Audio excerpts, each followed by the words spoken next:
और आइए सबसे पहले सुन लेते हैं कि आखिर अनियमित कर्मचारी महासंघ से जुड़े पदाधिकारी क्या कह रहे हैं, उनका क्या कहना है जब उन्हें यह खबर मिली। हालांकि आपको बता दें कि काफी दिनों से प्रोसेस चल रही थी, लेकिन ये खबरें जब बाहर आई कि जानकारी फिर से मंगाई गई है और अब चूंकि 1 साल बचा है चुनाव होने में, तो उम्मीदें तो बढ़ती हैं। क्या कह रहे हैं अनियमित कर्मचारी संघ के पदाधिकारी, सुनिए। प्रदेश के शासकीय विभागों में कार्यरत अनियमित कर्मचारियों की जानकारी शासन मांग रही है। ये हमारी खुशी की बात है, लेकिन दूसरी तरफ मैं बताना चाहूँगा कि इसी तरह जानकारी जुलाई 2019 और सितंबर 2020 में भी मांगी गई थी। आज 4 साल लगभग पूर्ण होने जाना है सरकार का, लेकिन इस संदर्भ में सिर्फ कमेटी बना करके टालने की प्रयास की जा रही है। माननीय मुख्यमंत्री महोदय से अपील करूँगा कि प्रदेश के जो लाखों अनियमित जो कर्मचारी हैं उसके हित में शीघ्र निर्णय लें और इसकी सौगात हमें दें। अब बीजेपी को लग रहा है कि ये छलावा है। कांग्रेस कह रही है कि हम जब भी किसी के हित में फैसला करते हैं बीजेपी लोगों को भ्रमित करती है। सुनिए क्या कहा जा रहा है। घोषणा पत्र के जो वायदे किए थे उसमें से 90% वायदों को पूरा किया है। निश्चित तौर पर हमारी सरकार ने कर्मचारियों से भी वादा किया था जो अनियमित कर्मचारी थे उनके नियमितीकरण का, और उस दिशा में सरकार ठोस प्रयत्न कर रही। सभी विभागों से जानकारियां मंगाई गई हैं और सरकार बहुत जल्दी इस संबंध में भी निर्णय लेगी और उनसे जो हमने वादा किया तो उस वादे को पूरा किया जाएगा। विधानसभा चुनाव के पूर्व कांग्रेस के नेता जनता के बीच गए और ये कहा कि सरकार बनते ही कुछ दिनों में हम अनियमित कर्मचारियों को नियमित कर देंगे। खूब तालियां बटोरी थी। 4 साल के बाद अब देख रहे हैं कि कितने अनियमित कर्मचारी। 4 साल पहले से गणना हो कि अगर अनियमित कर्मचारी तब नियमित हो जाता तो उसकी सैलरी स्केल में क्या बदलाव आते, उसे आज पूरे 4 साल का पैसा देकर के नियमित करना चाहिए और अब इस प्रक्रिया में एक क्षण की भी देर नहीं करनी चाहिए। और आइए अब देखते हैं क्या है हमारे सवाल, क्योंकि ये सवाल जुड़े हुए हैं लाखों कर्मचारियों से जिनके भविष्य के सपने पूरे होंगे या छलावा होगा, इसलिए सवाल पूछने जरूरी हैं। हम आपको सवाल दिखाते हैं। न्यूज 24 मध्य प्रदेश छत्तीसगढ़ के सवाल। अनियमित कर्मचारियों को मिलेगी सौगात, सरकार को याद आई उनकी 4 साल बाद, ये सवाल भी उठेगा। संविदा कर्मी होंगे रेगुलर, बीजेपी को सरकार की मंशा में क्यों दिखती है गड़बड़? कब मिलेगा नियमित होने का मौका, सरकारी कवायद साबित ना हो जाए धोखा? छत्तीसगढ़ में कर्मचारियों की पुकार, नियमितीकरण का वादा पूरा करेगी सरकार? ये सबसे बड़ा सवाल है, क्योंकि ये वादा किया गया था और वादे को पूरा करने का वक्त आ चुका है।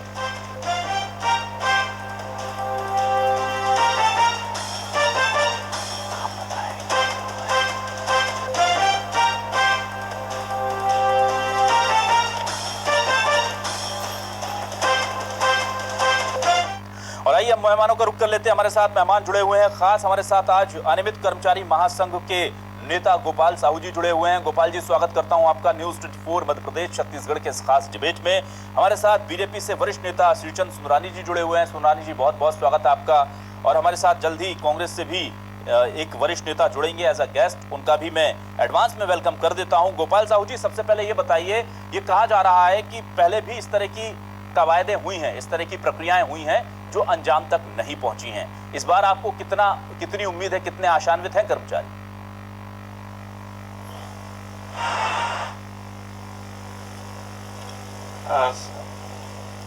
सर जी, हमको तो सरकार पर भरोसा है और ये जो जानकारी है सरकार विगत 3 सालों से मांग रही है।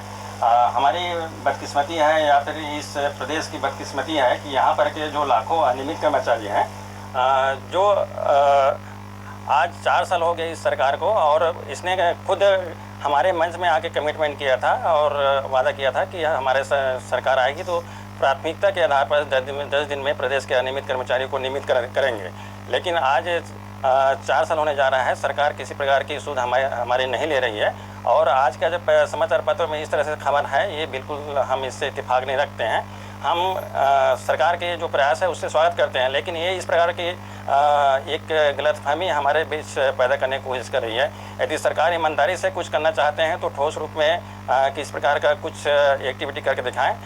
जानकारी सरकार के पास है। बार जुलाई 2019, फिर क्या सितंबर 2020, फिर उसके बाद अभी सितंबर 2022 में जो अनियमित कर्मचारी उसकी जानकारी मांगी जा रही है। तो ये तो बिल्कुल पूरी तरह से गलत है। सरकार के पास सारी जानकारी है, सारी चीज़ें उनको मालूम है। इसलिए मैं आपके माध्यम से माननीय मुख्यमंत्री महोदय से अनुरोध करना चाहूँगा कि इसमें किसी प्रकार के हिला हवाला न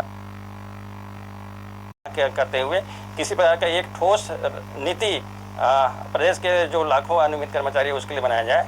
उसमें मैं स्पष्ट क्लियर करना चाहूँगा कि सिर्फ संविदा वाली बात नहीं है। यहाँ पर अनियमित कर्मचारियों में लगभग क्या है 7 प्रकार के लोग काम करते हैं। भिन्न भिन्न भागों में हमको बांटा गया है। जैसे संविदा है, दैनिक वेतनभोगी है, फिर उसमें कलेक्टर दर है, फिर समयायुक्त दर पर श्रमिक है, इसी प्रकार आउटसोर्सिंग के जो साथी हैं वो हैं, जॉब दर है, मानदेय है, ठेका है। इस प्रकार से हमको 7 भागों में बांट करके सरकार हमको पूरी तरह से निचोड़ रहा है। हम इस प्रदेश के नागरिक हैं। हाँ, हमारे भी अधिकार है कि कुल ऐसे कितने कर्मचारी होंगे गोपाल जी? आप जिन तमाम 7 प्रकार के कर्मचारी बता रहे हैं, सरकार ने अभी हमको, गोपाल जी ये कुल कितने कर्मचारी होंगे छत्तीसगढ़ में इस वक्त? जी ऐसे तो हम शुरू से बोलते आ रहे हैं कि 1,80,000 कर्मचारी हैं, लेकिन हमने अभी डेटा खुद कलेक्ट किया है अपने स्तर से। तो हमारे पास लगभग क्या है 2.5 लाख लगभग कर्मचारी इसमें हो रहे हैं। और इसमें मैं हमारे पास जो संख्यात्मक जानकारी मैं बताना चाहूँगा, जो संविदा के लगभग 40,000 हैं। इस तरह क्या है जो दैनिक वेतनभोगी उनकी संख्या 18,000 है। आउटसोर्सिंग जो साथी है उनकी संख्या लगभग 36,000 का है। और जो अंशकालीन है उनकी संख्या 50,000 है। और जो ठेका वाले हैं उनका करीब 24,000 की संख्या है। इस प्रकार के 1,80,000 संख्या है। और हमने जो डेटा अभी लिया है हमारे जो साथियों से, लगभग उसमें 2 लाख 2.5 लाख के आसपास की आ रही है। लेकिन गोपाल जी मुझे ये बताइए कि ये जो जानकारी जुटाई गई साथी हैं छोटे गोपाल जी, अब एक महत्वपूर्ण जानकारी है, ये जो जानकारी सरकारी विभागों से मांगी गई है ये केवल संविदा कर्मियों की मांगी गई है या तमाम जो 7 प्रकार के आप अनियमित कर्मचारी की बात कर रहे हैं उनकी मांगी गई है? क्योंकि ये खबर तभी स्पष्ट होगी कि ये केवल 40,000 लोगों को सौगात मिलने वाली है या 2.5 लाख लोगों को जो आप दावा कर रहे हैं उनको सौगात मिलने वाली है। ये जानकारी मांगी क्या गई है? बिल्कुल जी बिल्कुल। इसके आज के जो समाचार पत्रों में छपा है इसके नाम से काफ़ी हमारे बीच में क्या है डिविएशन पैदा होने की गुंजाइश है। और ये केवल क्या है संविदा की जानकारी है। सरकार ने अनियमित संविदा दैनिक वेतनभोगी जानकारी मांगी है। मैं बताना चाहूँगा कि जो जुलाई 2019 में जो जानकारी मांगा गया था उसमें स्पष्ट लिखा था कि जिसमें क्लियर था संविदा हो या दैनिक वेतनभोगी हो या फिर आउटसोर्सिंग हो या किसी अन्य जो वर्ग के जो कर्मचारी उनकी जो जानकारी मंगाया जाए। लेकिन जो सितंबर 2020 में जानकारी मांगी गई उसमें लिख दिया गया अनियमित संविदा दैनिक वेतनभोगी। और अब क्या है संविदा दैनिक वेतनभोगी समझ आता है, लेकिन अनियमित में कौन कौन आते हैं ये क्लियर नहीं किया गया सामान्य प्रशासन विभाग की वजह से, जिसकी वजह से कोई भी डिपार्टमेंट ने जानकारी अपनी नहीं भेज रहा है। क्योंकि वो मानता है कि ये 2008 के बाद में किसी भी विभाग में कोई दैनिक वेतनभोगी है नहीं। ठीक है साहू जी, मैं आता हूँ श्रीचंद सुंदरानी जी के पास। अरुण सिसोदिया जी पीसीसी महामंत्री हमें ज्वाइन कर चुके हैं। सर बहुत स्वागत करता हूँ आपका रोटी न्यूज़ 24 मध्य प्रदेश छत्तीसगढ़ के इस डिबेट में। सुंदरानी जी मुझे बताइए, सरकार ने जो वादा किया है वो उस पर आगे बढ़ रही है, लेकिन आपको मंशा में खोट क्यों नजर आ रहा है?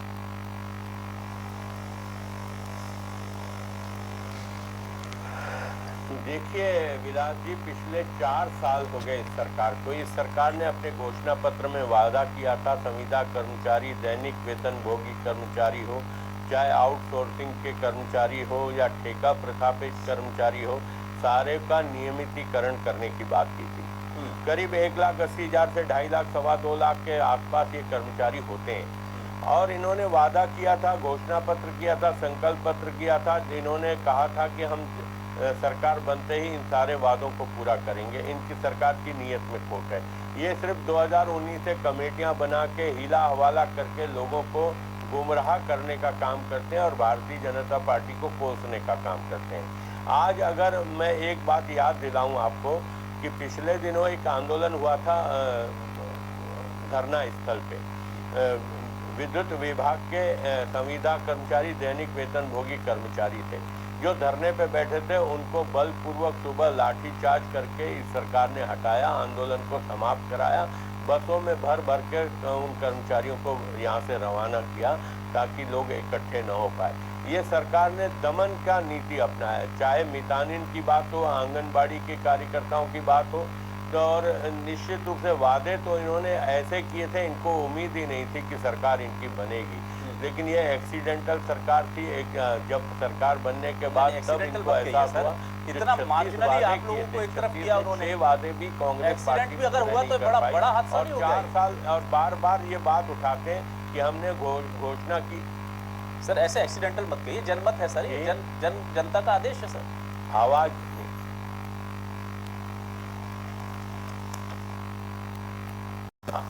विलास जी, आवाज कम आ रही है। अच्छा, मैं ये कह रहा था सुंदरानी जी कि इस जनादेश को एक्सीडेंटल मत कहिए सर, क्योंकि देखिए मार्जिनल विक्ट्री है।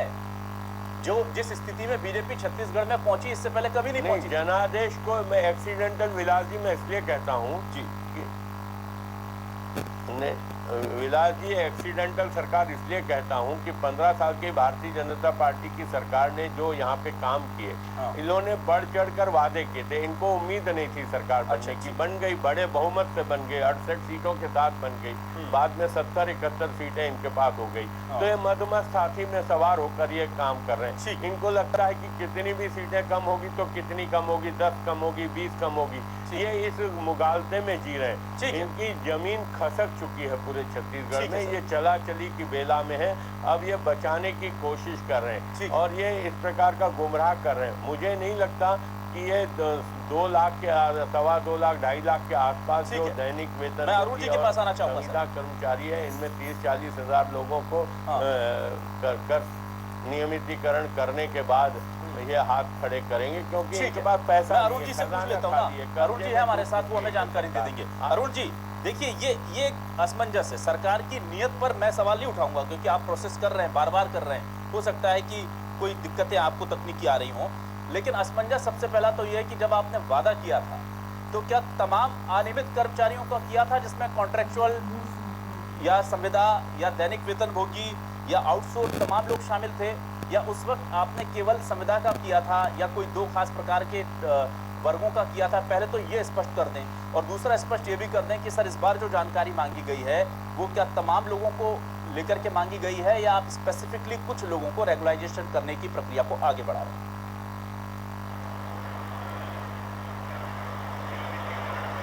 देखिए, 2018 में जो हमारी कांग्रेस पार्टी की सरकार बनी, भूपेश बघेल जी की अगुवाई में जो सरकार के द्वारा निरंतर जनहित में जो फैसले लिए गए हैं वो दुनिया के सामने है और छत्तीसगढ़ के लोगों के सामने है। 2.5 करोड़ जनता इस बात को भली भांति देख रही है कि भूपेश है तो भरोसा है। इसको साबित करने के लिए हमारे कार्य काफी है, हमें बताने की आवश्यकता नहीं पड़ती है। दूसरी बात, हमारी नीति और नियति में दोनों में कोई फर्क नहीं है। हम जो नीति बनाते हैं वो लोगों के लिए बनाते हैं, और हमारी नियत पे कोई आदमी शक करता है, इसका मतलब वो धरातल पे नहीं है, वो दूसरे स्वर्ग की दुनिया में विचरण कर रहा है। रही बात हमारे घोषणा पत्र की, तो ये बात है कि हमारी जो घोषणा पत्र बना, हमारे जो नेता थे उस समय भूपेश बघेल जी, टी.एस. सिंहदेव जी, इन लोगों ने एक एक जिले में जाकर लोगों की राय जानकर और वो घोषणा पत्र तैयार किया था, और हमें पूरा भरोसा था कि ये सरकार पूर्ण बहुमत से आएगी। और मैं यहाँ तक बता दूं कि उस समय भी हमारे जो नेता थे उन्होंने ये साफ कहा था कि हमारे 60 से ऊपर के विधायक जीतेंगे, और आप देख लीजिए कि हमारे 67 जीते, उसके बाद हम 71 हो गए। तो हमारी कथनी और करनी में एक रत्ती भर का भी कोई अंतर नहीं है। और आगे जो बातें कही जा रही हैं, हमारे जो सरकार है, हमारे मुखिया है, हमारी जो कांग्रेस पार्टी की सोच है, उसके अनुरूप हर व्यक्ति को मजबूत करने का जो प्रयास है, चाहे वो किसान हो, चाहे मजदूर हो, चाहे कर्मचारी हो, चाहे मितानिन हो, चाहे आप महिला हो, चाहे युवा हो, हर दिशा में जिस तरह से बेहतरीन काम हो रहा है, वो कहीं से कहीं आप इस बात को साबित करने के लिए काफी है कि हमें इस तरह की डिबेट में बैठने की भी जरूरत न पड़े। और भाजपा के लोग झूठा आरोप लगाकर अपने 15 साल के जो उन्होंने गलत काम किए, जो उनकी नीतियां रही, और जिसका कारण रहा कि 15 साल में पूरा छत्तीसगढ़ गड्ढे के अंदर इन्होंने ढाक दिया था। उस गड्ढे से उबारने में भूपेश सरकार को जितना पसीना बहाना पड़ रहा है वो आपको बताने का आवश्यकता नहीं है। सिसोदिया जी, बस मैं ये जानना चाह रहा था, देखिए बड़ा थोड़ा सा कंफ्यूजन है, मुझे ये बताइए ना सर, ये जो प्रोसेस आप कर रहे हैं इसमें क्या तमाम लोग शामिल हैं या केवल संविदा कर्मचारियों के लिए हो रही है, दैनिक वेतनभोगियों के लिए हो रही है? ये स्पष्ट कर दीजिए सर, ये बड़ा असल मुद्दा और मूल मुद्दा है। सरकार ने जो परिपत्र जारी किया है वो हर तरह के लोगों के डाटा एकत्रित करने के लिए किया है, चाहे वो रेगुलर होने की जो स्थिति में आपके संविदा कर्मचारी हो, ठेका श्रमिक हो, हर डाटा को वो कलेक्शन कर रहे हैं और उसके बाद एक ठोस नीति बनाते हुए संभवतः और पूर्णतः विश्वास के साथ बोल सकता हूँ हर किसी के साथ न्याय होगा, क्योंकि राजीव गांधी न्याय योजना जिस तरह से मजदूरों के लिए हुई है, किसानों के लिए हुई है, वैसी तरह नहीं, बहुत राहत वाली बात कही अरुण जी आपने, आज बहुत राहत वाली बात कही है। गोपाल साहू जी, अब आपको देखिए असमंजस में रहने की जरूरत नहीं है। पीसीसी महामंत्री बोल रहे हैं कि हम सारा डेटा जुटा रहे हैं और हम पूरी कोशिश करेंगे कि सबको न्याय मिले।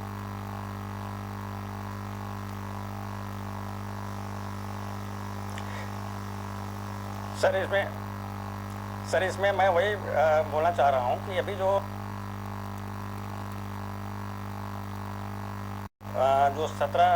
13 तारीख का जो चिट्ठी है जीएडी का, उसमें स्पष्ट रूप से लिखा हुआ है कि अनियमित संविदा दैनिक वेतनभोगी कर्मचारियों की जो डेटा है उसके संबंध में 5 बिंदु पर जानकारी मांगी है। इससे स्पष्ट है कि सरकार जो है कुछ लोगों को नियमित करने की सोच रही है, उससे स्पष्ट होता है। आप यदि ब्रॉड वे में जानकारी मांगिए ना, उसमें अनियमित में कौन कौन आते हैं आप बताइए, उसमें लिखना चाहिए। अब अनियमित का डिफिनेशन आपने क्लियर नहीं किया। विभाग वाले क्या है, सिर्फ क्या है, वो बोलता है कि भाई ये तो आउटसोर्सिंग अनियमित में नहीं आता है, ये जवाबदार तो अनियमित में नहीं आता, मानदेय अनियमित में नहीं आता। ठीक तो है, फिर हम किस के पास जाएं? मैं आपका सवाल ले लूंगा एक बार फिर से, आपको डाउट है तो।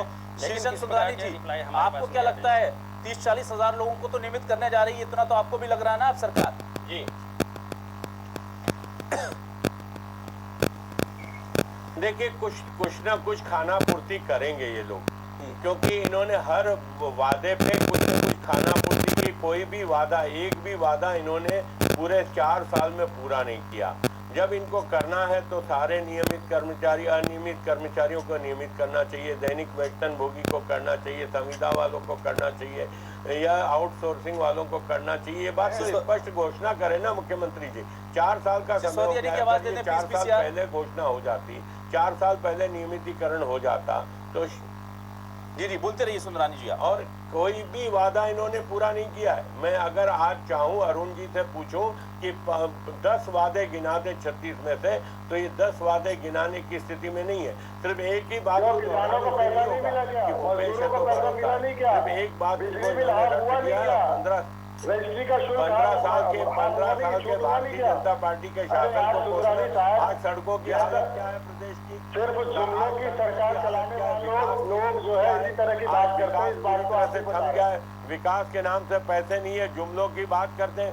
जुमलेबाजी तो खुद करती है ये सरकार, जुमलेबाजी होगी तो सरकार कांग्रेस की सरकार है। ठीक है, और ये आरोप सुंदरानी जी एक मिनट, ठीक है। अच्छा, मैं अरुण जी आपके पास आ जाता हूँ। अरुण जी, आप ये कहना चाह रहे हैं कि जो असमंजस, जो डायलेमा गोपाल साहू जी यानी कि कर्मचारी संगठनों में है। अविनाश जी एक सवाल करना चाहता हूँ, 10 वादे गिना दे जो इन्होंने पूरे किए। नहीं ठीक है, मैं आपके सवाल नहीं एक मिनट सिसोदिया जी, आप उनका जवाब भी दे दीजिएगा वक्त में, पॉइंट टू पॉइंट। लेकिन मैं ये जानना चाह रहा हूँ गोपाल जी और सुंदरानी जी, जो असमंजस या जो कंफ्यूजन जाहिर कर रहे हैं, आप ये फिर से एक बार स्पष्ट कर दीजिए कि सभी की डेटा मांगे गए हैं और सभी के लिए प्रोसेस आगे बढ़ रही है ना, बाद में तो फिर इधर उधर की बात नहीं होगी। बिल्कुल, डाटा सारे कलेक्शन किए जा रहे हैं और उसके बाद जो मंत्रिमंडल की जो भी फैसले आएंगे, नीति बनेगी, भूपेश सरकार सभी के साथ न्याय करेगी, इस बात का पूरा भरोसा है। क्योंकि भूपेश है तो भरोसा है, इस बात को हम हमेशा कहते आ रहे हैं और वो होगा। चलिए, ये बड़ी बात आपने कह दी है। अब असमंजस अगर है तो जाहिर सी बात है उसे दूर सरकार करेगी। और अब जिस तरह से अरुण सिसोदिया जी कह रहे हैं, भूपेश है तो भरोसा है और हम सबके साथ न्याय करेंगे। अगर ये न्याय होता है तो छत्तीसगढ़ के लिए बहुत बहुत ज्यादा अच्छी खबर होगी। ओल्ड पेंशन स्कीम की बहाली करने के बाद जिस तरह से पूरे देश में छत्तीसगढ़ को देश भर के कर्मचारी छत्तीसगढ़ को हसरत भरी निगाहों से देखते थे, अगर ये हो जाता है जैसा कि राजस्थान में भी हुआ है इस तरह से प्रोसेस, तो यकीन मानिए कि छत्तीसगढ़ के कर्मचारियों को लेकर के पूरे देश के कर्मचारियों को रश्क होगा कि भाई इनकी सरकार इनकी सुध ले रही है। लेकिन अगर ऐसा नहीं होता है और बाद में इसमें कंडीशन अप्लाई जो नीचे लगती है ना, स्टार लगाकर छोटे से अक्षरों में,